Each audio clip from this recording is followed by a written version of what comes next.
So hello there guys, and welcome back to a brand new episode of the DNF1 F1 Podcast. I hope that you guys are well, and of course, before we start recording this episode, just want to send our condolences over to His Royal Highness King Charles III and the rest of the royal family after the very sad loss of the late Queen Elizabeth II, who sadly passed away on Thursday evening at the age of 96. And we want to dedicate this podcast to her legacy and her memory after a 70-year spell on the throne, the longest serving monarch in UK history, a wonderful woman who will be duly missed by everyone here at the DNF1 family.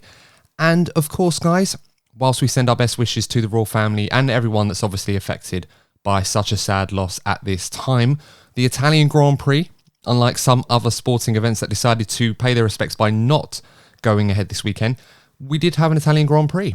And it was a fairly eventful one, it must be said. I think one that plenty enjoyed for different reasons, but ultimately one that was won by the world champion and the man who looks very much unstoppable right now, Max Verstappen, with his 5th win in a row, his 11th of the season.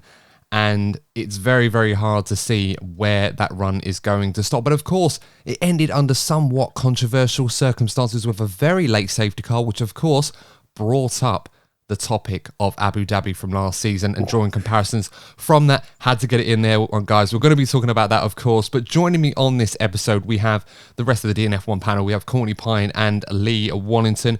Gentlemen, obviously, I've had a lot to say already at the beginning of this episode, a big one, which of course we are running ad-free on all of our podcasting platforms. And I want to thank our host, the network, the Sports Social Podcasting Network, who host our podcast and allow us to do all the great things that we do. Just to thank those guys for allowing us to run this episode ad-free in tribute to the late Queen Elizabeth II. I thought it would be appropriate. So thank you guys for that one. But guys, after an incredible weekend of action and stories up and down the paddock, it almost seemed inevitable that Max Verstappen was going to find a way in Ferrari country, of course, no less, to turn up, do the business and get the win.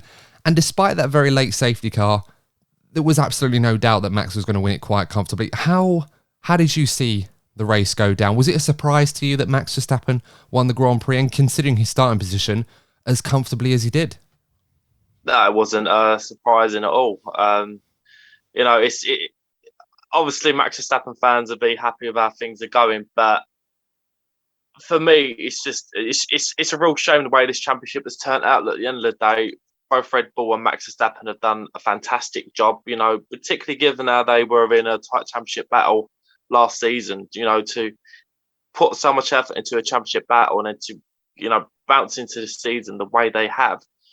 Congratulations to them. But, as a neutral fan and obviously, a content creator, we want to be seeing, battles, drama, going to the very last race of the season, and to potentially see a drivers' championship wrapped up by Singapore, which I don't think we've ever seen happen since Singapore joined the calendar in 2008, I believe. No, I don't think we've had one at Singapore, so it definitely would be a first for them, yeah. It's been a bit anticlimactic because this season promised so much. Look, the new cars have delivered in terms of the close racing, and we have had some entertaining races. I'm not taking that away. But the way the season has turned out with Red Bull's development and the way that Ferrari have faltered, we look like we're going to have a fantastic battle, a seasonal battle to start the season. And yeah, I can't help but feel flat by the way that the season has turned out. You'll have people in the comments talking about bias. Look, as a Mercedes fan, a Lewis Hamilton fan, Mercedes were struggling from the very start of the season, and I welcomed the battle between Verstappen and Leclerc. If your driver isn't doing the best, and the thing is, you get so much talk about bias. Yes, we have our favourite teams and our favourite drivers, but all three of us are staunch Formula One fans. We love to see fantastic racing. We love to see the drama. And to an extent, we have been robbed of that. And I just hope that this season can give us some entertaining races because, look, the championship itself is all but done. Yeah, it's an interesting one because we sort of went into this weekend expecting Max Verstappen to be the heavy favourite. I mean, we were at a circuit where it was always going to favour a low downforce setup. We know how good this Red Bull is in a straight line. We know how good Max Verstappen has been recently. He's been in imperious form, to say the least. Arguably the best period in his Formula One career, the way that he's driving right now. And despite the grid penalty that he had, which was only 5 places, the fact that Charles Leclerc was able to put that on pole position on merit on Saturday qualifying did give some hope. But ultimately, as the race transpired, and it happened rather quickly, Max was able to get his way to the front of the field. The virtual safety car, owing to Sebastian Vettel's retirement, which was a real shame for him at the final Italian Grand Prix, a race that had so many fond memories for him, his first victory in his Formula One career, and obviously a very somber note for his final race in his F1 career to retire so early. It really forced Ferrari into a position where they had to take action, and they tried. I can't really fault Ferrari on what they did today. I think Leclerc drove a great race under the circumstances, did absolutely everything he could. To then lose the race before the safety car, theoretically by around 16, 17 seconds, despite trying to gamble on that final stint, it never looked at any point that Leclerc was going to reel Verstappen in. It's very much heartbreaking for Ferrari in this regard. You know, to everything to go the way that they would have, wanted it to, and to still fall so far behind. It's a marvel at how good Verstappen and Red Bull are right now in a season which, as you said, Courtney, we bidded this up to be a battle between Leclerc and Verstappen, Ferrari and Red Bull. And on a day where the usual Ferrari strategy mistakes or driver errors or just bad luck with reliability didn't actually be a factor at the home Grand Prix, thank goodness for that, they were still a long, long way off Max Verstappen. And I think that's been the tale of the second half of the season since this new TD's come in. It's really swung things even further away from Ferrari. Lee, what did you make of Max Verstappen's performance today? Were you surprised at this point, like some might have been, or perhaps did you feel that, well, he managed to get to the front fairly quickly in Spa when he started in 14th? P7 wasn't exactly going to be a million miles away from trying to do the same thing. No, I wasn't surprised at all. And as you already touched on, I was actually more surprised that Ferrari didn't mess it up with a special livery on top. So that was actually my biggest surprise. Yeah, we should mention that actually, the special livery. I'm glad because historically in recent seasons, when a team has a special livery, they have a disaster of a Grand Prix. Yet Ferrari, for once, the team you'd expect to have a disaster of a race in this situation, actually didn't have any faults for either of their drivers. I think both Sainz and Leclerc, their races were managed brilliantly. And the only thing you would say about Sainz is he was a little bit unlucky not to get a podium, but he was very quick today as well. Yeah, he was. I mean, there was a point that's like, oh, will he actually get onto the podium the way he was cutting through the field? And I was like, oh, he's a lot faster than Charles. So it's like, if he didn't have the penalty, what could have been for Carlos? But obviously, that's what you get, the extra grunt from a new engine. So he may not have been the same if he had an older engine.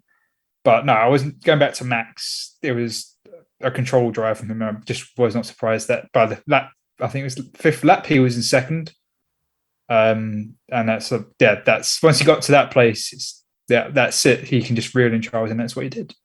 Yeah, I think the Ferrari fans in their absolute thousands dominating the venue at Monza this weekend, as they would normally do, as we expect from Ferrari at their home Grand Prix, were probably all collectively hoping that once Charles Leclerc managed to fend off George Russell, and obviously he was quite aggressive at the start, rightly so, of course, by George Russell's own admission, even though he got hung out to dry on the outside, Leclerc's just following the racing rules for this season, so there's nothing wrong with what he did, although aggressive as it was. I think Ferrari fans were hoping that Russell was going to act as a bit of a buffer for Verstappen to the point when he got up there, but it was almost food and drink to Max Verstappen. It was a standard thing. He just got past, and once he got past George Russell, it almost felt like the inevitable was going to happen, albeit it was delayed. And in a way, we were denied a fight between Verstappen and Leclerc. I think it would have been quite interesting in that opening stint, maybe later on as well, what would have happened if Verstappen and Leclerc locked horns, how aggressive Leclerc would have been to defend against Max at home, and how aggressive would Max have been knowing that the championship was all but done. It's quite a fascinating battle. Sometimes we haven't really had much of that between these two, which has always been rather disappointing considering how often they fought each other at the start of the season. Oh yeah, no, you're spot on. You're spot on there, Adam. I think the story of this season, it's been a season of what could have been. I really did expect like a fantastic battle between Leclerc and Verstappen. The two guys that are probably two of the top talents of their generation. New Ferrari coming along after the recent struggles was going to be a season-long battle. But yeah, unfortunately, this hasn't turned out to be that way. Look, not only because of how well Red Bull have done, but also because of Ferrari's struggles. And the other thing that is disappointing, I'm sorry, I sound so sour, but the other thing that's disappointing is that after every big regulation change, that we all know that, the way that Formula One happens, the team has been dominating. You bring in some new regulations to like pretty much handicap the team that's been dominating over the previous era. You look at 2009, you had the big change there. Brawn dominated, but it went to the last race with Jenson Button in Brazil. 2014, yes, Mercedes were dominant, but you had the last race showdown. You had the double points played their part. You had the last race showdown between Lewis Hamilton and Nico Rosberg. This season, it promised so much, yet the championships are going to be wrapped up with 4 or 5 races yet to go. So it's just been a very anticlimactic season, but overall, it's something that we'll discuss beforehand. There are some great battles behind the main battle, but you want to be seeing the sort of battles you're seeing in the midfield happen at the very front. And I've said this before, I really believe Formula One needs Mercedes to be back next season. If Mercedes come back with George Russell, Lewis Hamilton, Ferrari have more races like they did today, but have that more inherent pace, we could have a fantastic battle next season. I really, really hope, as an F1 fan, because we know how fantastic this sport can be, the drama, the high quality racing, when you've got entertaining battles, I really, really hope that Mercedes and Ferrari can give Max a challenge next season, because right now, Max Verstappen is playing F1 in easy mode. Yeah, he really is. I'm almost expecting when you got Max on board for the race coverage to sort of pause whatever you're watching it on and a little message saying this is a bit too easy for you. Do you want to up the difficulty and go with that? I mean, the guy is literally a machine right now. I think was it Karen Chanduk on Sky F1? He was talking about Max Verstappen and he was sort of making comparisons to Michael Schumacher, the 7-time world champion. Obviously made Monza very much his home, his backyard, being a Ferrari legend, no less. And of course, and he was talking about the fact that it just seems right now that no matter what the rivals are throwing at Red Bull and Max Verstappen, no matter what strategy that you're throwing at them, no matter what caveats or what obstacles are put in front of them, they always seem to find a way. And it almost to a point where you just can't stop them. It's like the immovable force, and you just cannot stop the inevitable right now. It's very much reminiscent of that, of Michael Schumacher's prime period. I'm not saying, of course, that Max Verstappen is on the level of Michael Schumacher in his prime. I mean, that's a huge statement, and I think Max has a long way to go. I think he will be. He could do. It's the same for Sir Lewis as well. We're comparing records here and we're comparing ability. Max is definitely the guy that can challenge those guys and their records in years to come. And you see performances. He's got 30 wins already. That's it. I know. That's what I mean. And you're seeing these performances right now, and you sort of look at it and you think, well, if you're comparing performances like that, these are the sorts of performances that you're going to compare to those greats and say, well, he's doing it. You can't, not that we're suggesting right now that he's there, but he's certainly putting in those performances that those guys before him would have done on a regular basis, which is what made him so legendary, for example. So, yeah, not to draw too many comparisons, but I thought it was quite apt of Karen Chanduk on Sky F1 to make that point. Very reminiscent of those eras. But when you sort of look at Red Bull now, it is hard to see how they're going to be stopped and who's going to be able to stop Max Verstappen.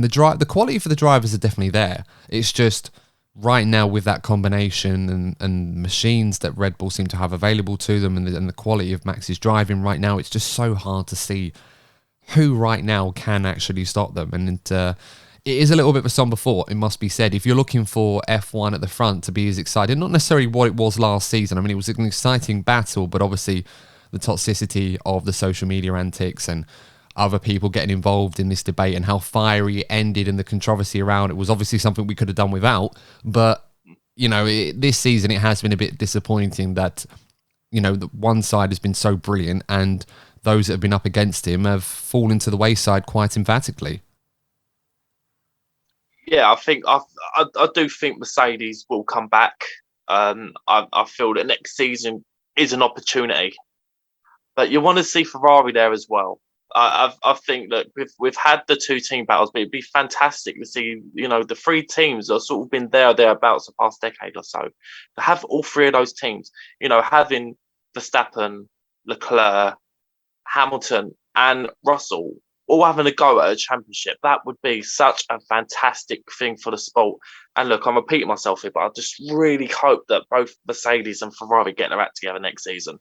Yeah, can we talk about qualifying briefly? Because obviously this race, the qualifying was almost a moot point, really. I mean, the celebration of qualifying was Charles Leclerc getting pole position on merit for Ferrari, but unless I'm mistaken, he was probably the only guy that actually started in the position that he qualified because of all these engine penalties. And it's the second race in a row that we've seen this. I think we saw this actually third, really, if you count Spa on top of that. But there's been engine penalties galore from so many different drivers right now, so many different teams. And it's usually the same people, to be honest. I think everybody's sort of fallen foul to this at some point this season. Even Mercedes now have had this issue. Has George fallen foul to I think he's the only one, but give it time. Yeah. Give it time. But we can talk about that in a minute. But it just feels right now that I know the FIA and F1 were looking at introducing an extra power unit component for next season that the teams can use. Is it sort of worrying, though, that we might need a bit more on that with these new engines that we're only going to have for a limited time because they can't really develop them other than fix the reliability issues, and even then they have to be approved?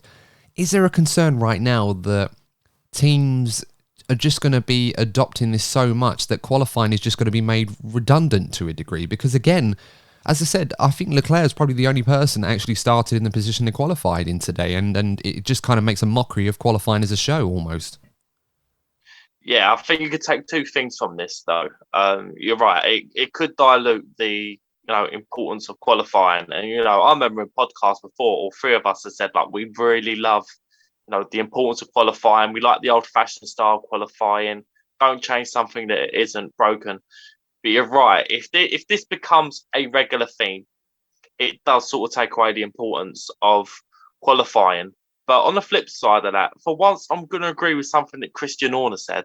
He said it on the build-up. I know, what a time to be alive. We have a first, ladies and gentlemen. Courtney agrees with something Christian Horner said. Oh, this is going to be good. Right. I'm glad you're recording this. Yeah, clip it. I'm clipping this right now, Courtney. This is going to be the short of all shorts right now. What do you agree with Christian? Well, I better say this and finesse this properly if you want this clipped. So he basically said that with the engine penalties, yes, they're not ideal, but they do give us a mixed up grid. And it's something that we've been sort of talking about, with reverse grids, and how to make the races more entertaining. To have a mixed up grid every now and again, it does lead to more entertaining racing. It just depends on how regularly it happens. And, there is an importance of, the cost cap to bring more teams, to enable more teams to be competitive. But then on the flip side of that, we've still got the same 3 teams dominating anyway. So they just found ways to continue to dominate, So I do think they should be bringing more engine components.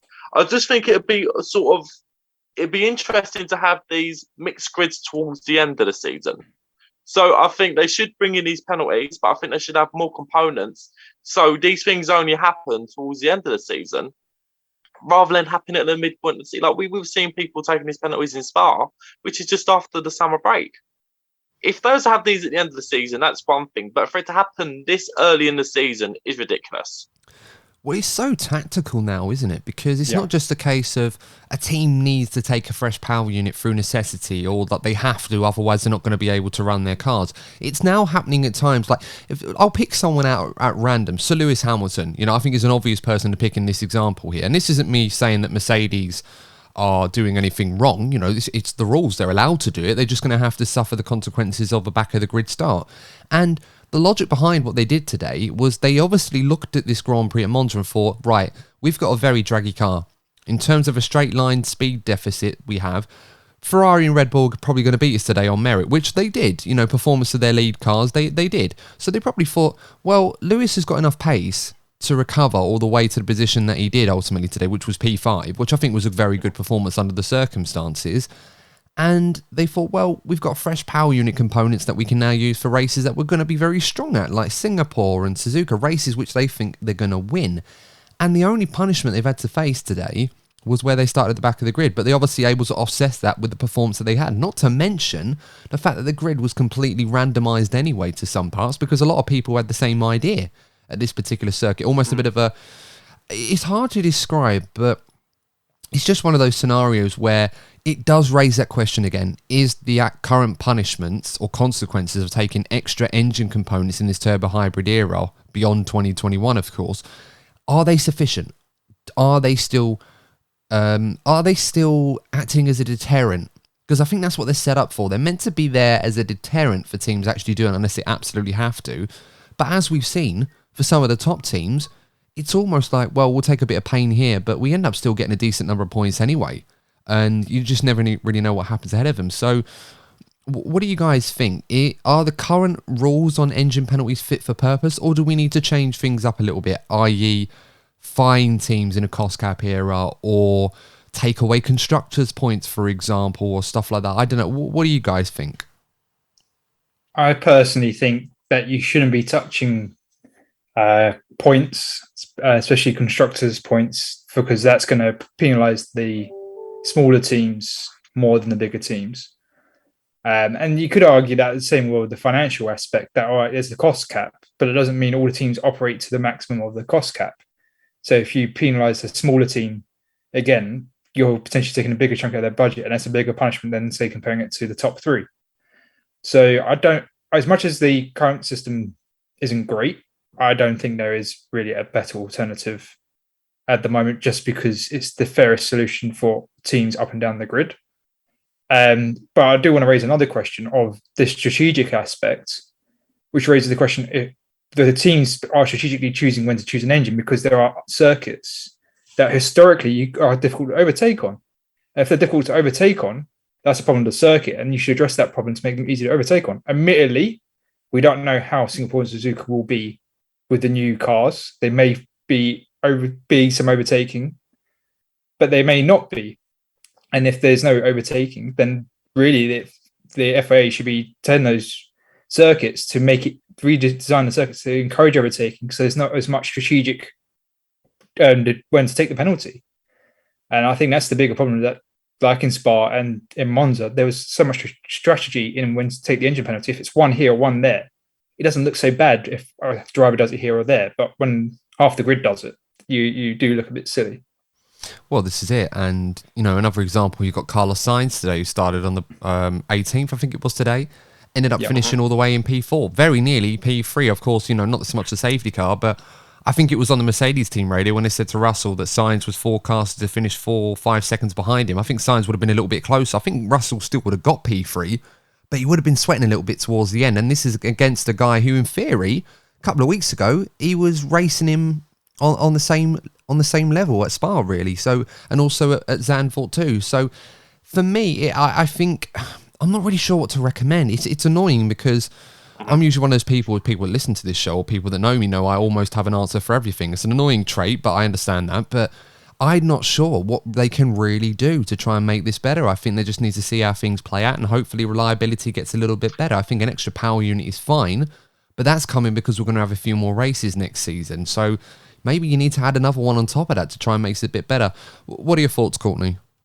Yeah, I think the only solution to this really is a reliance on other teams to get their act together. Because if there wasn't such a big gap between the midfield and the top three teams, let's say, and that was sort of one of the reasons why these 22 regulations were brought in to, enable the midfield teams to challenge the top teams.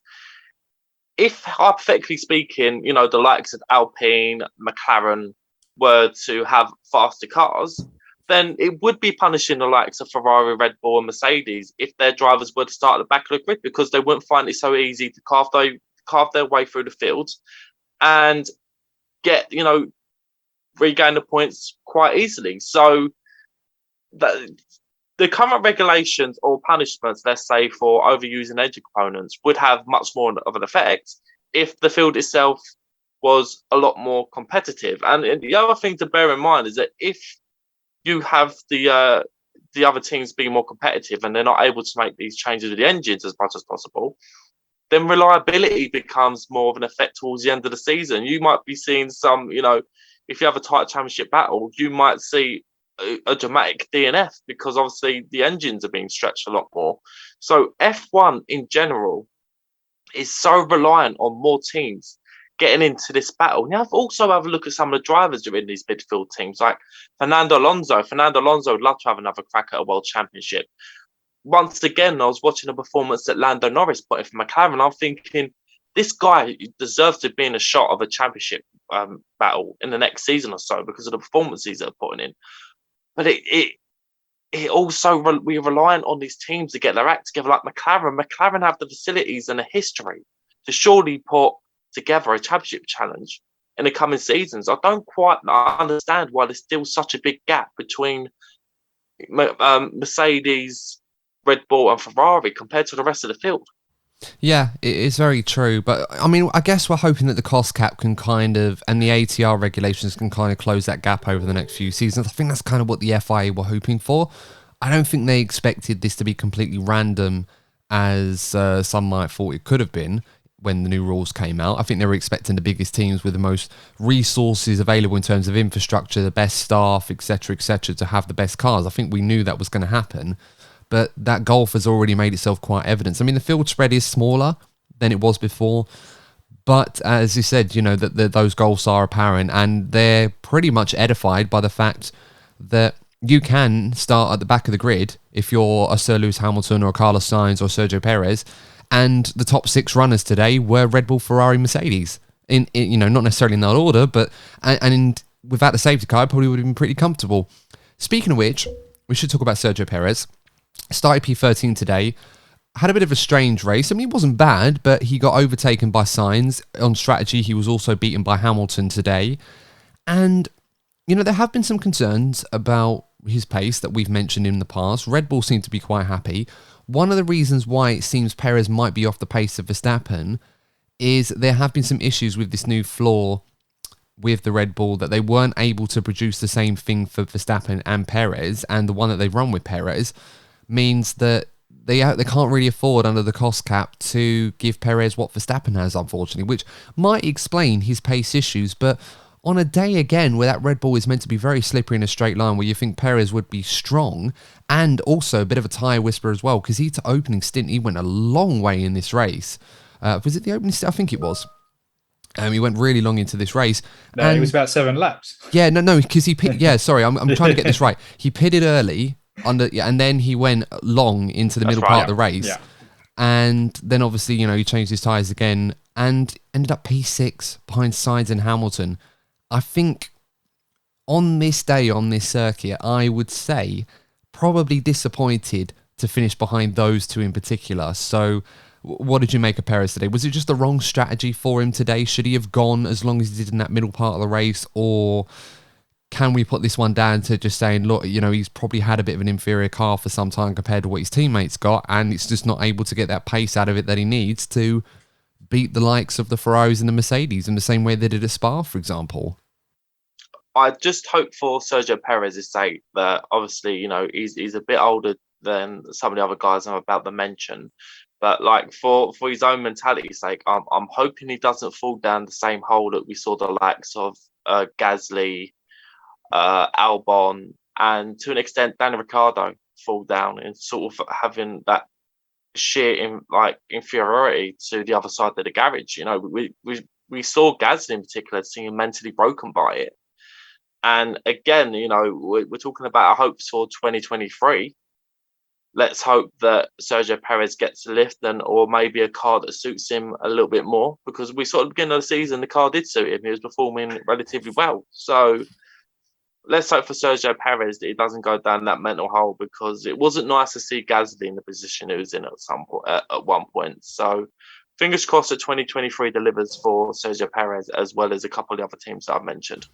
Yeah, I mean, there are a few caveats in there, as I said, what you can throw to Perez, that he's obviously not driving the same car as Verstappen is, and that's understandable. I know people are saying, oh, well, why is he not delivering these performances? And for a while, we were part of that. But I think when you add those things in, they can make a big difference. And I think looking at how good Perez was before the new TD came in versus how he is now, I don't think it's one that Red Bull would seem to be too worried about. I mean, if they're not worried about it, then obviously they know why. And obviously there must be a good reason for it. So for now, perhaps because they're so far in ahead in the championship, they just take it for what it is and see where they are next season. But yeah, it's another day where Perez lost ground to Sainz and Hamilton in particular.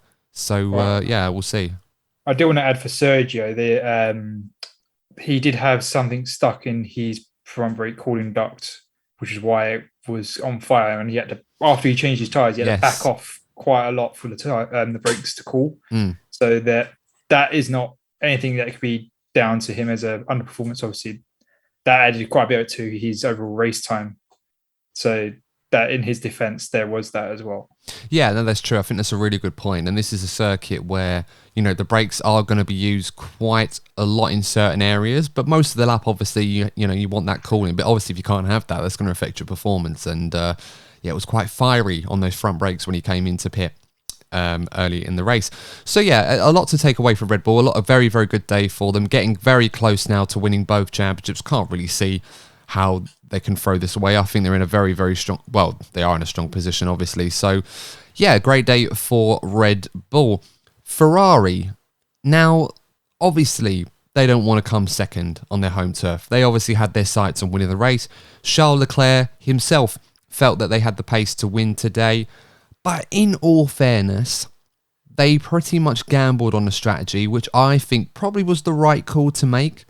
I think they're in a position where no matter what they did today, unless something happened to Max Verstappen, they were going to get beat on the road one way or another. So P2 and P4 pulling away from Mercedes a little bit in the Constructors' Championship to sort of hold on to P2 and make that a little bit easier for them. I think when they reflect on this race, whilst they're disappointed, I think they'll be relatively happy with how it went down, despite the fact that Leclerc started on pole position today. Absolutely. We've been taking a mick out of Ferrari so much throughout the season because of the high profile yet simple errors that they've been making. And we were saying in the build up to this race that if you do this in front of the Tifosi, you're going to get absolutely crucified for it. And to their credit, for once, they actually had a clean race.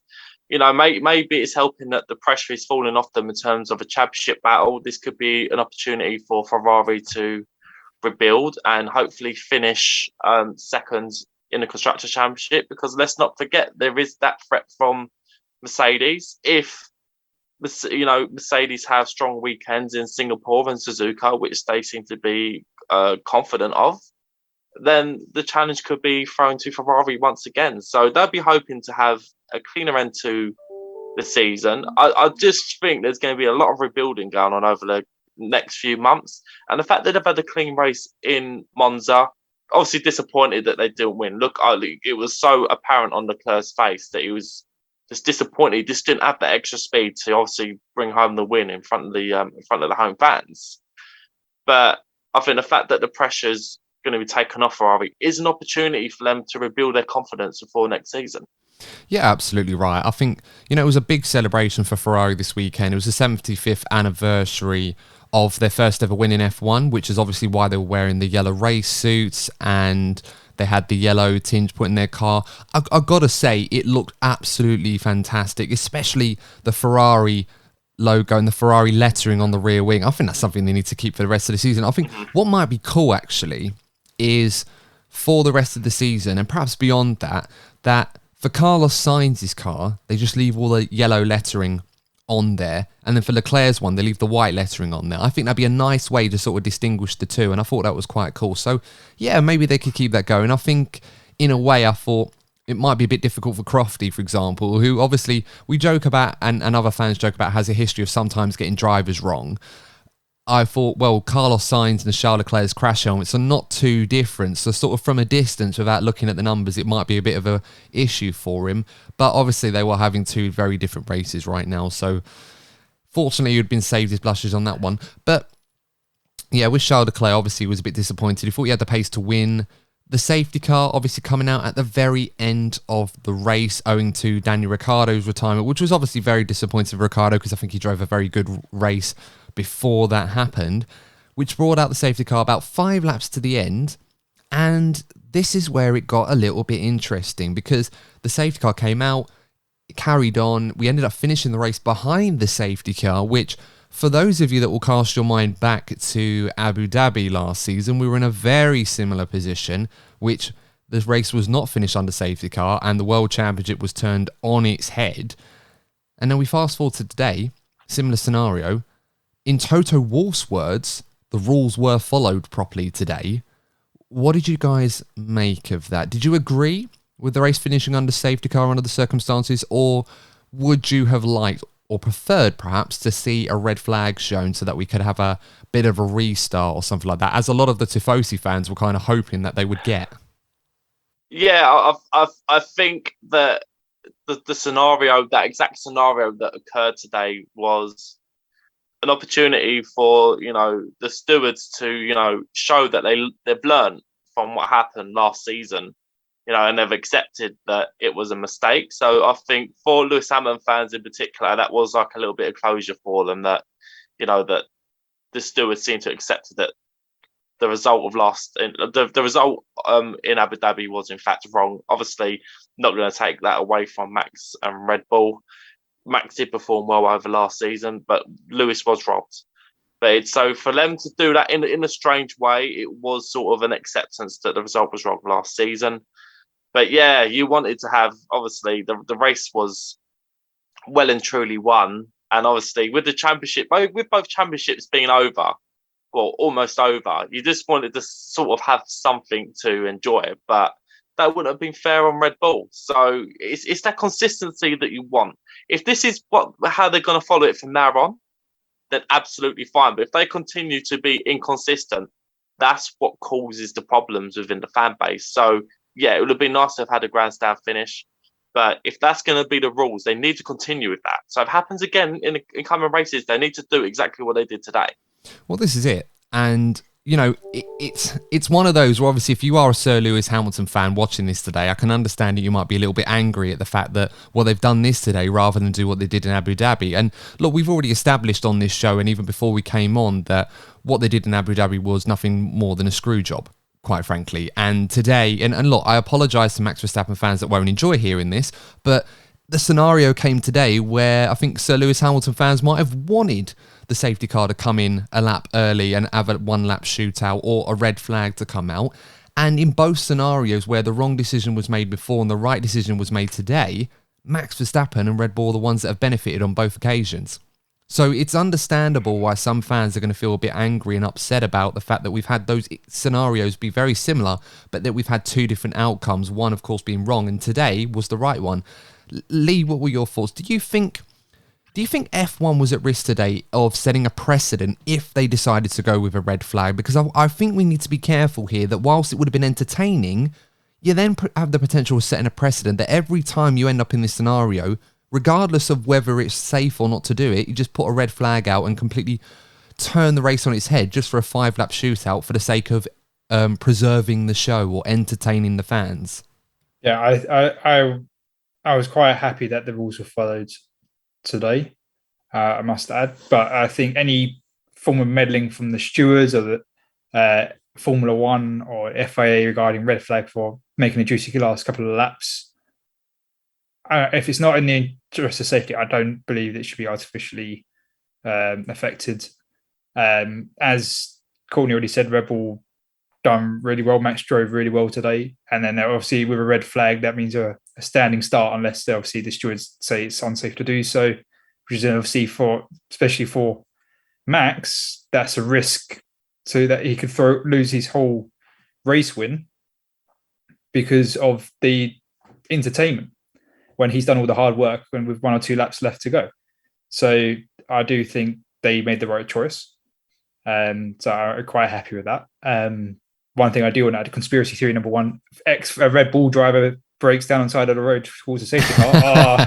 And leaves it in gear, mind you, so they can't move the car. But no, you're right. It is quite. I mean, I'm not gonna lie. I mean, for people that have listened to this show for a while, know that I'm a Ferrari fan. So obviously, when I'm watching this race, I'm thinking to myself, "Oh, wouldn't it be fun if they put a red flag, get Leclerc, have a free go at Verstappen? Might be a bit more aggressive because there's nothing to lose really. Got to try and go for the win, see what happens." But I'm glad that they did follow the rules correctly. They didn't try any silly shenanigans or almost succumb to pressure that would have been put on them given what happened in Abu Dhabi last year. It would have been very easy for them to try and not necessarily manipulate the result or create an artificial result, but create a scenario which could potentially have taken away all that hard work from Max Verstappen, who very rightly deserved the race, and what come with that is especially in the same way that Lewis Hamilton deserved it in Abu Dhabi last season. So I'm glad that they stuck to their guns and did what was the right thing under the circumstances. I mean, we have a quote from an FIA spokesperson basically explaining what happened to Ricciardo, and they basically said that whilst every effort was made to recover car number 3 quickly and resume racing, the situation developed and marshals were unable to put the car into neutral and push it into the escape road. As the safety of the recovery operation is our only priority and the incident was not significant enough to require a red flag, the race ended under a safety car following the procedures agreed between the FIA and all competitors. The timing of the safety car period within a race has no bearing on this procedure. And Lee, I'm going to throw it to you because I know you were about to say something there before I come out with that quote. No, I was going to say the one thing that the FIA did mess up on was, for whatever reason, the safety car picked up George Russell instead of Max Verstappen as the lead car, which obviously slowed down the process a bit more. But to why they picked up George, not too sure. Yeah, that's true. That would have been funny though if the classification sort of jigged itself in the way it did in F2 in Monaco a few years back, and everyone was put a lap down and George Russell was just winning the race for some reason. I don't know. But I think some people might be reflecting on this and thinking, oh, could Ferrari have left Leclerc out in hindsight, thinking that, well, maybe he had a bad track position. Max had enough of a buffer to come in and out and stay ahead of Leclerc. Ultimately, that's why Red Bull pitted him. I think they wouldn't have done that knowing if there was possibility that Leclerc could have overtaken him whilst he was in the pits. So I think we have to congratulate and applaud the FIA and the stewards for making the right call. I think if you put the red flag out now, as fun as that would have been to watch, it sets a bad precedent to keep doing the same thing over and over again. And as you said, Courtney, what we want as fans is consistency and making sure the rules are followed. And today, they were followed. Not necessarily before, but today they were. And the right driver won today. And I think that's the most important thing. Let's move on to Mercedes now. And not a bad day, all things considered. A podium for George Russell. Once again, another stellar performance from Russell. A very quiet race, all things considered. I know he had a few battles earlier on in the race, but after that, very much going about his own business and didn't quite have the pace to keep up with Leclerc and Verstappen, but he was comfortably faster than everyone else. And I think we can all agree would have had enough pace in the bag to stay ahead of Carlos Sainz towards the end of the Grand Prix if and when Sainz had caught up to him. What did you make of George today? Was it another impressive performance for the young star? Yeah, he's just another example of what George has to offer the team. And it's just another example as to why I want Mercedes to get their act together, because I do think that George Russell, with the right machinery, can at least challenge for a world championship. And, it's just exciting to see what he can have to offer. So I'm looking at George, I'm looking at Leclerc, I'm looking at Lando Norris as well. I'm thinking, I just want to see these guys be given a chance. So I'm just really hoping that Mercedes get their act together. But yeah, we talk about consistency a lot, but obviously in Formula One it's key. He's been so consistent for Mercedes. There was obviously controversy over the decision making last week. But at the end of the day, yet another decision by George, which is, had been finishing in the podium or top 5 finishes. And it's his racecraft, it's his intelligence that enables him to finish so high up consistently. And it'll be a real asset for that team. They just need to get the car together, because you know what? If Mercedes bring the car next season, they're getting formidable with that driver pairing. They really are. Yeah, I mean, what we can say about Mercedes this season is that they've been very, very good at taking opportunities when they come. And granted, this was a weekend where I think a lot of us expected Mercedes to not really have the pace to challenge Red Bull and Ferrari, as they have done in other circuits in recent weeks. That being said, despite the fact that George has had the better rub of the green compared to his illustrious teammate, he's still putting in the performances and delivering what he needs to do right now. And I think that's the most important thing right now. He just keeps doing that. Lee, what did you make of Russell today? Oh, I think it was another solid performance. And as Courtney said, the consistency. I mean, when you think about the performance of the Mercedes car over the season and how close George is to taking third in the championship, that's really talks about the performance he's delivered. That, right, yes, there's the asterisk you could put against Lewis because he was a Mercedes when using his car for a lot of testing earlier in the season. But he's still ahead of Carlos, and he's chasing down Sergio in the championship. So that's just another solid performance from George, and he's just, you just can't give him enough credit on how he's actually doing this season. Yeah, I think that's true. You mentioned Carlos Sainz as well. You know, it's very easy to look at certain performances like today where Carlos Sainz was very, very good under the circumstances. He was unlucky not to get on the podium today, but his pace was phenomenal this weekend. And yet, we often overlook the consistency of George Russell and certain moments. I mean, people can say what they want to say about Zandvoort, and I was very much in favour of what George did. I know it put his teammate in the mud a bit, and I know that's not going to go down well with some people. But when you're thinking about yourself in those situations and you get the great result for the team, and obviously the strategy went against Sir Lewis, but it went in favour of George, you have to be there to make those things happen. And that's what George Russell does. And he's done so well this season. I think we have to remind ourselves by looking at the championship table, as you said, Lee, he's ahead of Sainz. He's 18 points off Leclerc, a guy who we thought at one point in this season was going to run away with the World Championships. You know, so to do what he's doing, I think you have to absolutely sing his praises. We should move on, of course, to talk about Sir Lewis Hamilton. He had a good race as well, although we must admit there were times when he did get a bit bogged down in that midfield train over DRS. There was a time where Carlos Sainz, whilst he was near the front, Hamilton was struggling outside the top 10. But in that final stint, before the safety car came out, Sir Lewis really turned on the afterburners. And I think one moment in particular that I really enjoyed was when Lando Norris came out the pits after a slow stop, got caught up behind Gasly, and Sir Lewis, as brilliant as he was, overtook the pair of them. Lewis loves a double overtake, and it was another great example of that cunning brilliance that he has picked up after so many years behind the wheel. And he's the second oldest driver on the grid, but he certainly caught the young drivers napping today.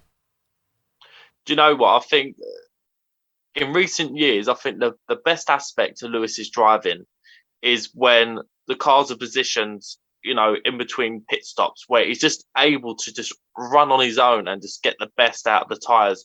I think Lewis does struggle with traffic. He struggles with traffic and he struggles with safety cars. They've probably been the two main Achilles heels of Lewis Hamilton's career. But when it comes to strategy leading to him, you know, being able to stretch the tyres, he's still one of the best on the grid, unable to stretch a stint.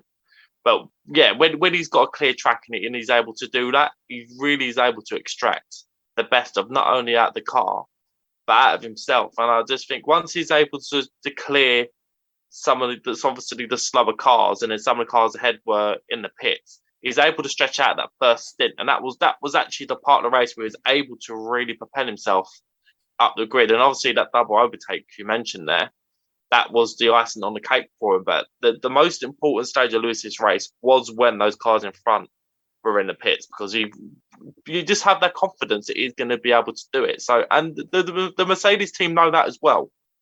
If you just give him the position on track, he will make up time. And today was another example of that. Yeah, I think so too. And I think we obviously have to throw in a few caveats. I mean, I'm glad you mentioned, of course, Courtney, you know, the difficulties Lewis has had in his career with dealing with traffic. I mean, bear in mind, we're talking about a guy who is very much used to racing at the front because of how brilliant he has been behind the wheel and how quick he is, that passing through traffic is not always something that he has too much experience in. But then, of course, when he does have those moments and he's in hammer time mode, he's as brilliant as there ever has been anyone doing that. Not to mention the fact this season that Mercedes, also the W13, a very draggy car on a circuit where drag is obviously not going to be your friend.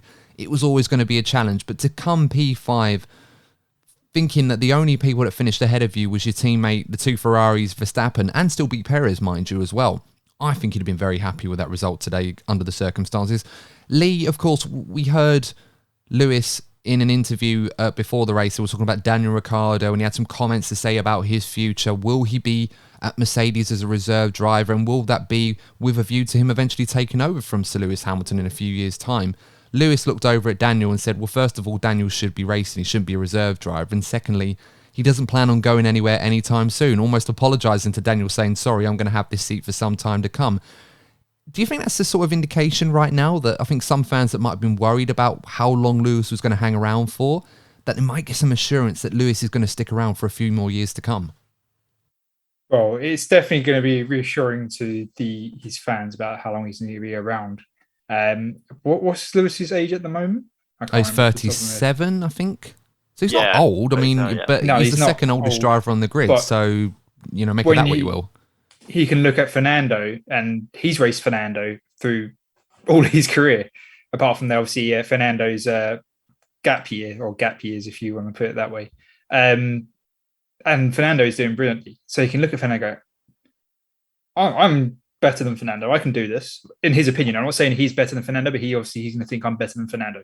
Just want to clarify that statement. Well, I mean, he is Sir Lewis, isn't he? So I'll say it. If you don't want to, I'll say fans, it. I'm not going to... You might be the Mercedes fan, Lee. I'm not the Sir Lewis Mercedes fan. I'll say it now. Sir Lewis is better than Fernando. I mean, I love Fernando, but, Ferrari era and everything, that was his best era, mind you. But no, Sir Lewis definitely better than Fernando. He'll be thinking, I'm better than Fernando. Fernando's doing brilliantly, and I can stay around for that long. And we know that Sir Lewis loves a challenge. And, all right, the car's not there now, but he knows that the car will be there next year or in 2 years. And that's the fun bit, to get back to that, to win that 8th title. He wants that 8th title because as much as he probably hasn't publicly said it, he feels very aggrieved with what happened last year, and he wants to get what he feels he earned, which would be doing another championship battle, getting his 8th title. And you could quite easily see him stick around to the new reg changes in 26 again, longevity, as long as his performance keeps up, and they have another new challenge then. So now he's decided in his head that he's going to be here with those comments. I don't see him going anywhere, unfortunately, for Daniel. No, that's true. And I think, wasn't it Michael Schumacher? Wasn't he like 43 when he called it a day after his time, when he came back for a little while? I can't remember. I think it was something along those lines. So he's still got a way to go, Sir Lewis. He's got plenty of time. And this is a man that very much is in need of a redemption arc. So hopefully he will get one and get the opportunity to try and finish his career in the manner that I'm sure he would want to. Whether that's an 8th World Championship or not, we'll have to wait and see. But it's very encouraging news if you are a fan of Sir Lewis Hamilton, that he obviously still has that burning desire to stick around, albeit I'm sure we'd all agree we'd love to see Daniel Ricciardo have a go in a Mercedes, but it doesn't look like that's going to happen anytime soon. We should, whilst we're talking about Fernando Alonso, talk about Alpine and McLaren, that battle today. Alpine not scoring points for the first time in what seems like an age this season. Fernando, unfortunately, reliability issues hampering his race, whilst, of course, becoming the outright most experienced driver in Formula One. So, of course, whilst I'm sure he'd be happy with that, he's going to be disappointed with the fact that his 10 race points streak has gone now. And a big loss in points as well. And, of course, we should mention that this was a great opportunity for McLaren to pick up some points, whilst Ocon finished outside the points, despite donning a Michael Schumacher-inspired helmet, which I've got to say, I absolutely really enjoyed watching that. It was just a shame he ended up finishing P11. But McLaren, this was a great opportunity for them. And Lando, of course, that slow pit stop towards the end, put him behind Gasly and Sir Lewis, which cost him potentially P5 in the race, and Ricciardo's reliability issues. When Ricciardo drove a solid race this weekend, all things considered, it's one of those weekends where I think McLaren would have hoped for a lot more, considering, and also they both started on the second row of the grid as well. So big missed opportunity, despite the fact that they've made some gains this weekend from McLaren. Yeah, I think the Alpine side, I was actually quite bemused as to what happened to them, because you always expect them to sort of be one of the top challengers outside of the top 3. And the weekend actually started quite okay for them. And it just seemed that as the weekend sort of went on, they just sort of fell further and further back. Obviously, they'll be hoping that it's track specific, but I think towards the end of the season, I'm really hoping, now that the Max Verstappen, the Leclerc battle is well and truly over, I'm hoping it will be seeing some good battles between Lando Norris and Fernando Alonso. Yes, Ocon has been performing well, but Ocon, Alonso and Lando are the obvious leaders of their respective teams. So let's hope that Lando Norris continues to perform at the level that he's doing, because he is McLaren's main hope at the moment. Yes, Daniel Ricciardo put in a good shift today, but generally speaking, Lando Norris has been carrying that team. But I think whilst we're talking about McLaren, I think the most intriguing thing going into next year with Piastri joining the team, it's really going to be interesting to know whether, the issues that Daniel's been having this season, whether it's actually been down to the car itself, or whether how exceptionally well Lando Norris has been performing, because of the performance of the car itself. Lando's performances, I feel personally, have actually been going under the radar a lot. Obviously, finishing 7th and 8th consistently isn't going to get the headlines as much as getting regular podiums the way that George Russell is, for example. So if Piastri comes in next season and he struggles in comparison to Lando Norris, this is when you really got to start thinking, can Lando Norris challenge for a championship? No, that's very, very true. I think it's one of those, really, when you look back on it, that Daniel just hasn't been good enough. Norris is certainly up to his game. And I think Piastri coming next season, I think we're going to see that, in all its clarity, that Daniel just wasn't quite up to the task at McLaren. Of course, it wasn't the easiest seat to have, but someone of his experience and quality, you'd expect to shine through in that. And he's had so much opportunity to sort of put that down. And with the exception of last season when he won the Italian Grand Prix, it hasn't really happened for him. I mean, it was a good race this weekend for him until he had that reliability issue. And of course, we should mention one interesting statistic. Now, for those of you that obviously aren't a Max Verstappen fan, for example, not to target him in particular, but if this trend continues, we won't expect Max Verstappen to win next year's Grand Prix, because the winner of the previous Grand Prix has gone on to retire the following year. We had it with Leclerc in 2020 after winning the 2019.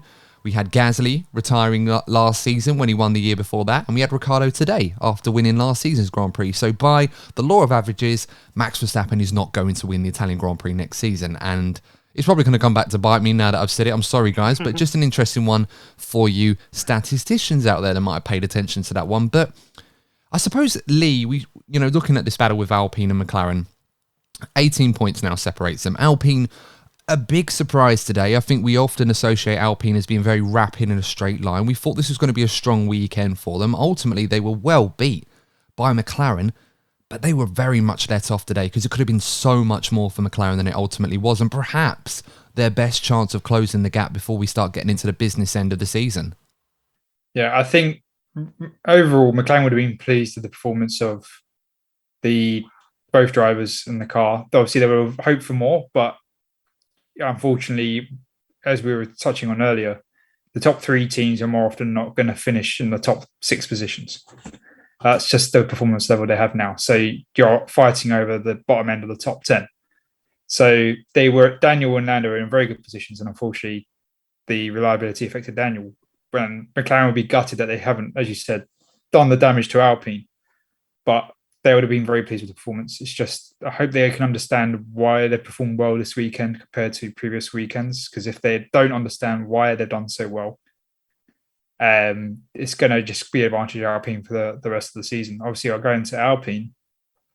I hope that on their side that they understand where it went, because as Courtney said, they were looking good in free practice. So what happened to their top speed? I don't know if they lost their top speed. I don't know the actual their speed difference. Because Alonso thought there was a problem in the engine, didn't he? Yeah, he was complaining about the deployment, and ultimately they retired the car anyway. So maybe it was the early stages of something going wrong there that he had obviously found, and Alpine just didn't realise until later on, because they said to him that they thought things were fine, and he just responded with, wow. That famous Fernando Alonso, wow, like sarcastic. It's almost GP2 engine comment. I mean, I'm glad he didn't say that. We didn't have a second rendition, although part of me wanted to see that because I love a bit of drama like that sometimes. It's always funny. Not if you're in the Alpine garage. And this was a weekend as well, of course, we should mention that Laurent Rossi, the Alpine CEO, wasn't happy with McLaren over the Oscar Piastri situation, coming out saying that Piastri had a move lined up to Williams and obviously should have stayed, and he wasn't happy with Piastri's, he wasn't a team player, I think was the right way that he put it. So I think Alpine have embarrassed themselves enough in this situation. I think they just need to let it go, get the bragging rights on McLaren and win this Constructors' Championship battle. Because if they lose that as well And what we saw today was a sign of things to come. I think they might be sweating a little bit because they've been so good this season. And I really hope for their sake that they don't trip over themselves before finishing this one off against McLaren. Yeah, it would be a bit silly if they just throw away their solid performance of the last few races to some technical gremlins or operational, and McLaren, after their poor performance of late, get it together. So yeah, it's going to be an interesting battle to watch for the rest of the season. Yeah. Although there is reason for Alpine to celebrate, we should mention Victor Martins, the Alpine driver, whilst having to wait a little bit in the stewards' office to find out or get the confirmation for sure, won the Formula 3 Championship this weekend. So, congratulations to Victor Martins. Great stuff this season. And of course, congratulations to Felipe Drugovich, who won the F2 Championship this season. A driver we might see at Aston Martin next season, perhaps a reserve driver there. So well done to him as well. Both great performances from those two this season. Let's move on quickly to... I'm going to talk about Alfa Romeo briefly because there wasn't too much to say on Bottas. It was a bit disappointing for him. I know he got bogged down in the race. Zhou Guanyu, mind you, consolidating some of these brilliant performances he's put in of late compared to his teammate, getting in the points this weekend. P10, very impressive stuff from Zhou Guanyu. And for a while now, I've been keeping an eye on his progress. And I must say, he has impressed me a lot. Pace-wise, with the caveats of retirement for his teammate, he has been at the very least on par with Bottas, and I think this weekend he hadn't beat all ends up, so no, congratulations to him. How have you guys sort of assessed Zhou Guanyu this season? He's really grown on me, and I'm intrigued to get your thoughts on him so far. Yeah, pleasantly surprised is the best way to sum it up. And, I think Valtteri Bottas his stock in Formula 1 was and still is underestimated. Valtteri Bottas is a very solid driver. Let's not forget that. Because he was getting beaten by Lewis the way that he was, I do think his talent was underestimated. And the fact that Zhou's coming the first season in Formula 1 is doing as good a job as he is against Bottas, just shows how well he's doing. I up until recently, I never rated Zhou. I didn't rate him in F2. I didn't expect much from him coming into Formula 1, and he's surprised a lot of people. And obviously, we know how brutal Formula 1 is, so he just has to continue performing the way he is, because right now things are looking rosy for him. Yeah, absolutely.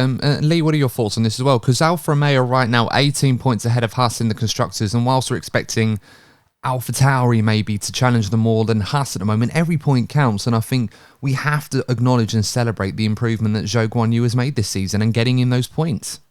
Oh, yeah. I mean, for me, Zhou's been the Rookie of the Year. Well, I mean, it's not a big class this year, but I think he's definitely a worthy nominee. So we'll have to, fingers crossed that he wins it this year. We'll have to wait and see. Yeah. But yeah. Yeah, sorry, a little joke on my part. Class of his own, why not? Yeah. We'll get them all out, go on.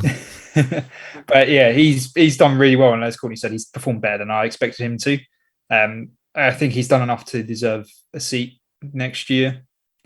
He's really being very close to the performance of Valtteri, and that's what you need and what you can base on your teammates. So the fact that he had Valtteri beat all weekend, or admittedly in the race, Valtteri had his penalty, so can't really compare that, but throughout the practice, he was performance-wise, were very close between the two drivers. So all I like to see from Guanyu, and it's more from Zhou, I should say, and Formula 1 is actually when Formula 1 does return to China, is how the atmosphere and the interest would be in China with Zhou on the grid, and I think that would be a really fun thing to see.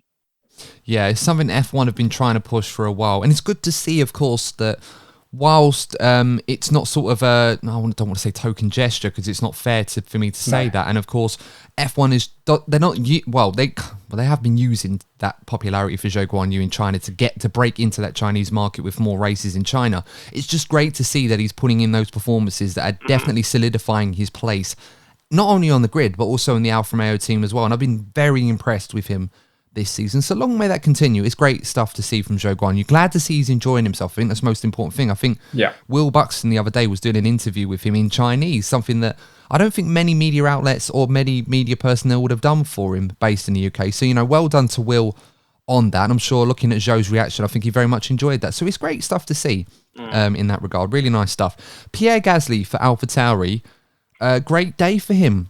Some good battles up there against people that he would have obviously been used to racing throughout the years, but obviously this season it's been difficult for him because the car's not quite been there for him, and by his own admission, his form's not also been there. But with rumours intensifying about his future possibly going to Alpine next season, he's starting to put in those performances again. So P8 today, still 8th in the constructors with AlphaTauri, but Haas are really there for the taking right now. They seem to be well off the pace right now, and at the right time, despite Tsunoda's penalty, made his way up through the field.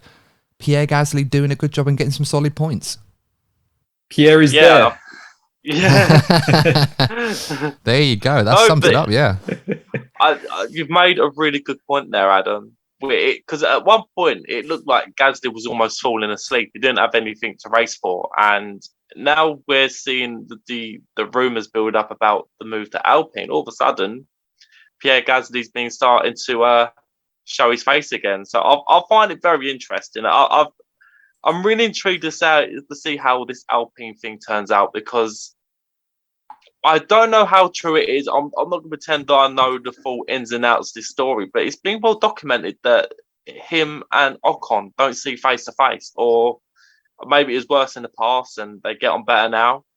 But the dynamic, if Gasly was to join Alpine, would be intriguing to say the least, particularly given how there seems to be a lot of turmoil at Alpine as it is. I think next season, I just feel that if Gasly was to join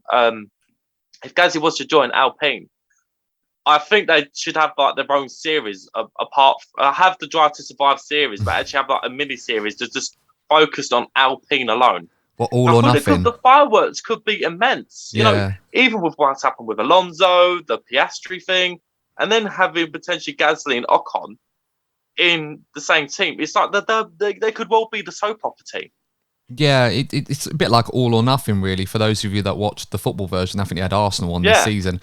And yeah, it's more than anything just to figure out what in the world is going on at Alpine. I mean, it was even a bit more embarrassing for them, not to sort of keep hammering down on this, but Ocon was asked, while showing off the Michael Schumacher tribute helmet, who he wanted as his teammate next season. He went out and said he wanted Mick Schumacher.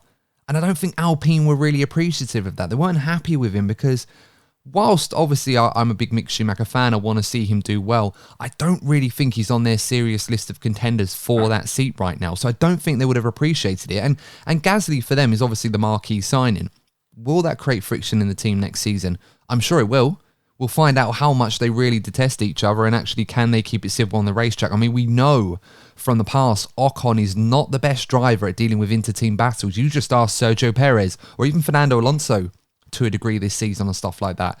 So to chuck Pierre Gasly in the mix there for a supremacy of a French team with two French drivers that obviously want to make a name for themselves at the upper echelons of the grid, it's going to create all sorts of drama, I'd imagine. Oh yeah, it'd be like Pierre being a hand grenade thrown into Alpine team. So that would be, I definitely think that's worth watching. Yeah, it certainly sounds exciting. You bring on 2023. If that does happen, of course, plenty of speculation. I know Jack Doohan, the Formula 2 driver this weekend, was obviously mentioned as a driver that Alpine could look to, but I think Alpine wanted someone with more experience.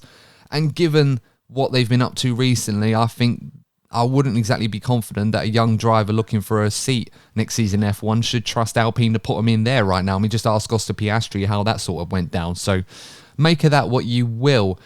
It's a bit like Alpine Sympathy Corner this week. And I do apologise to Alpine fans. We're not always this harsh on them, but this has been a very, very strange few weeks for the team and an otherwise very solid season up till now.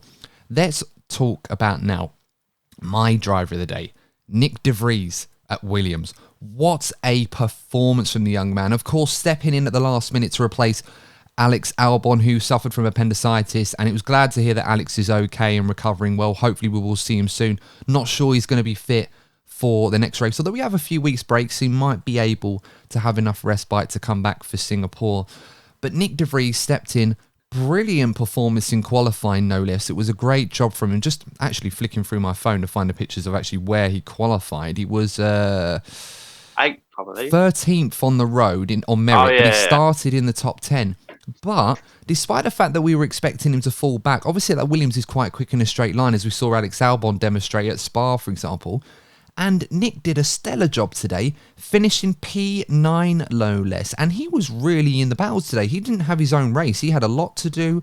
He had a long stint on the medium tyres, which of course the safety car did give him a bit of a reprieve at the end. But he did a phenomenal job. And I'm really, really happy to see Nyck de Vries, a driver who, for many people that have followed his career, will know that this was a driver with a lot of talent, won the F2 Championship a few seasons ago, ended up going to Formula E because he just couldn't get an opportunity in F1, won the Formula E World Championship, come back to F1 with an opportunity to try and find a seat for perhaps next season, had his name in the mix at 27 as well. Obviously, it's a bit more difficult for him to sort of put himself at the front of the queue compared to a few other young drivers coming through who are obviously a few years younger than him right now. I mean, we're talking about the top drivers of the future, the likes of Verstappen, Leclerc, Russell, all 24 years of age. And then you've got Nyck de Vries, who's already a few years older than him, looking to try and get a seat in F1. On a day like today, he was absolutely fantastic. And I really enjoyed watching that. Getting it on his F1 debut, no less. And we're looking at some of those drivers we already mentioned right now, guys. You're looking at drivers like George Russell, took 48 races incredibly to get a point. Nicholas Latifi, 28. Robert Kubica, Grand Prix winner, 11 races. Alex Albon, 3. Nyck de Vries, just the 1. How impressed, guys, were we with Nyck de Vries whilst I calmed down from fanboying him? No, like, he was impressive, but in a way I wasn't surprised because, you know, like you, Adam, I followed his career and, you know, what he did in F2 and in Formula E in particular. Formula E is such a chaotic sport. So to come out the end of a season as a champion, trust me, it takes a lot of ability to do that.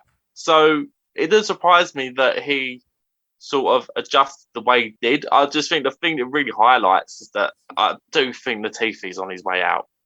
You know, like we have made fun of Latifi in previous episodes. So I want to make this more about the Vries than Latifi. But I think surely that has to be an audition for him to have a shot at that Williams seat next season. To come in, out-qualify your teammate, and then already actually have more points in the championship. So actually be ahead of he's actually ahead of Latifi in the Drivers' Championship now after one race. Yeah, it's nuts, isn't it? I think, isn't he P21 Latifi still, or is he P22? I can't remember because obviously we've got Hulkenberg in there as well. And I can't remember if it must be ahead of Hulkenberg. I'm sure Latifi is. So, but yeah, you're right, Corny. It's not good for Latifi right now. Go Tifi, as we say, because this was a guy that we thought perhaps might have been able to secure a seat for next season owing to the volatility of the situation at Williams, where it looked like Oscar Piastri was going there. We weren't sure about Albon. Obviously, was he going to secure a more medium-term contract, which obviously he has done. The opportunity might have been there, but after a performance like today, Williams weren't expecting much from De Vries. They just said, look, go out and drive your own race, have some fun. We don't care if you crash it, or obviously they don't want him to, but they don't care if he didn't do well today. But he just went in there, drove, and put in a stellar performance right now. I can't see any reason why Williams don't put pen to paper and get him in that car next season. It's a no-brainer, surely. Yeah, it's a complete no-brainer. It reminds me a little bit of Mercedes and George Russell when George replaced Lewis for that one race in Bahrain when Lewis was out for COVID. And Mercedes were umming and ahhing about Valtteri and George for a couple of seasons, but they got reference point for George in that car and they knew what they were getting. Williams now have that with Nyck, and it's like Williams know what they'll be getting. And I mean, it's unfortunately for Nicholas, it's a better driver who could more reliably bring back the points. All right, so a lot to judge on one race, but Williams will know a lot more than we saw. So yeah, I was really pleased with his performance. Yeah, absolutely. No, it's a great job from Nyck de Vries. Really, really impressive stuff. Latifi finishing P15 today was just doing his normal race. Really, wasn't really too much to say on Latifi. Didn't really get to see much of him, but once again, struggling to find the pace of his teammate this season.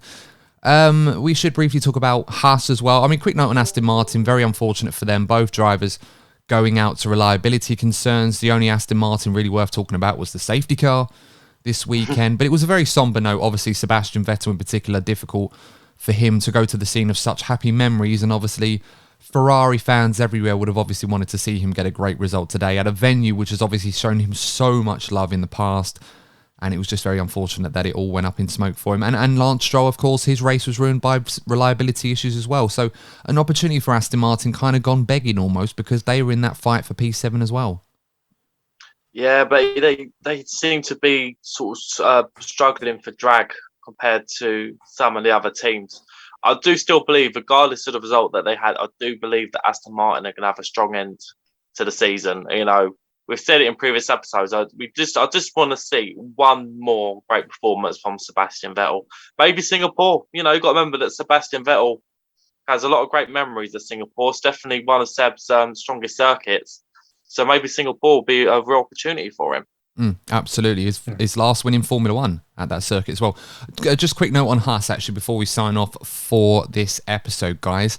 Haas, we did say for a while that there was a fear that they would fall down the pecking order. I mean, Mick Schumacher didn't have a bad race. He finished P12 overall. Magnussen had some problems earlier on, which obviously bogged him down. But once again, we're talking about a team here that's given so much this season, and owing to the fact that they weren't able to take advantage when they had a strong car as much as they probably should have done, and the lack of resource available to them, there's always this growing fear that they could end up finishing P9 in this Constructors' Championship right now, rather than finishing a bit higher where they probably deserve to be right now.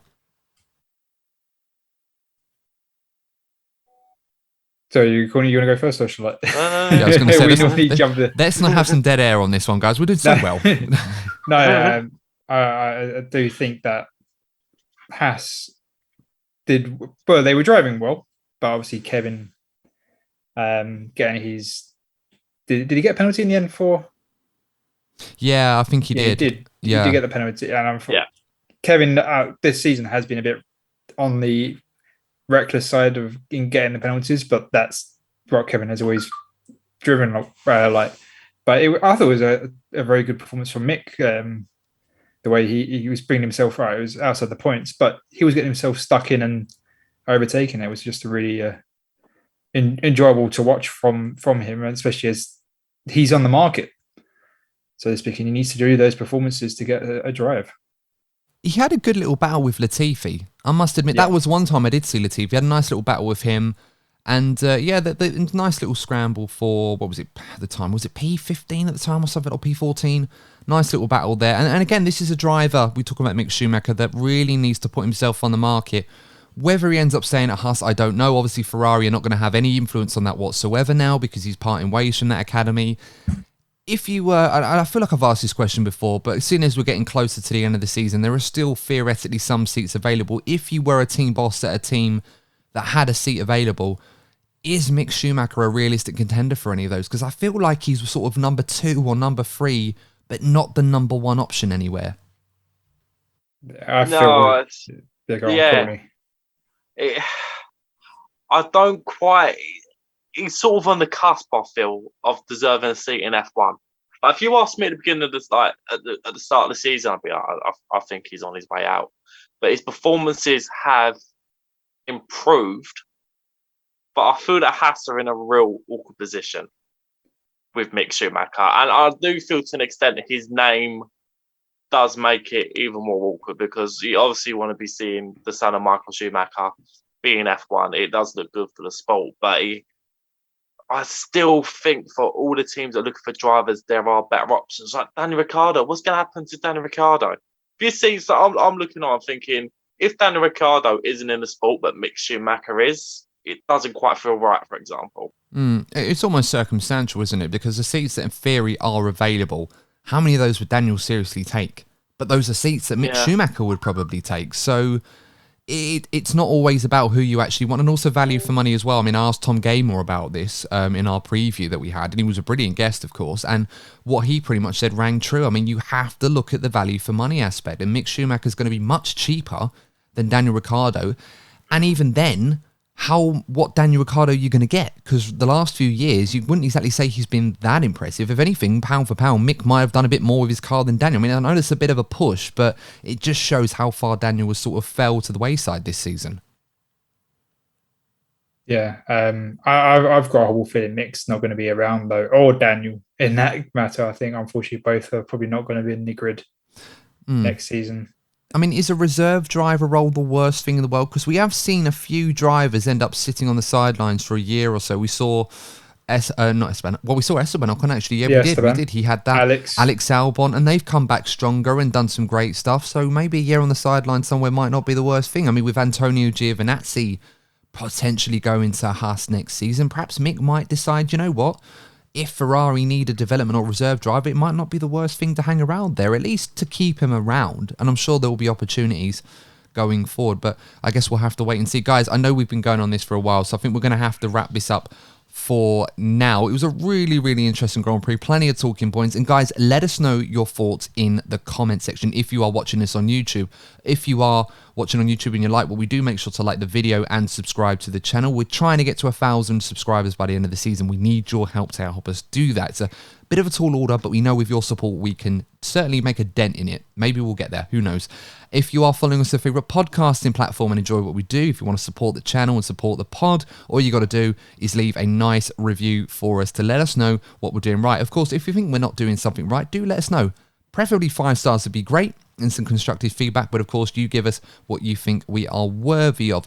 But until next time, guys, we have going to be on a bit of a break. Well, not us personally. We'll still have some content coming your way, but no race for a few weeks until the beginning of October, where we head to Singapore, where Max Verstappen could become a double world champion. Very much on the cards, and you certainly wouldn't bet against him from doing that. But until next time, guys, please stay safe wherever you are around the world, whether you're paying tributes to our late Queen Elizabeth II, or if you are just going about your normal business, please do stay safe and hope that you are okay. But until next time, we will see you in the next episode of the DNF1 F1 podcast. And remember, if you're not first, you're probably DNF1. See you soon. Goodbye.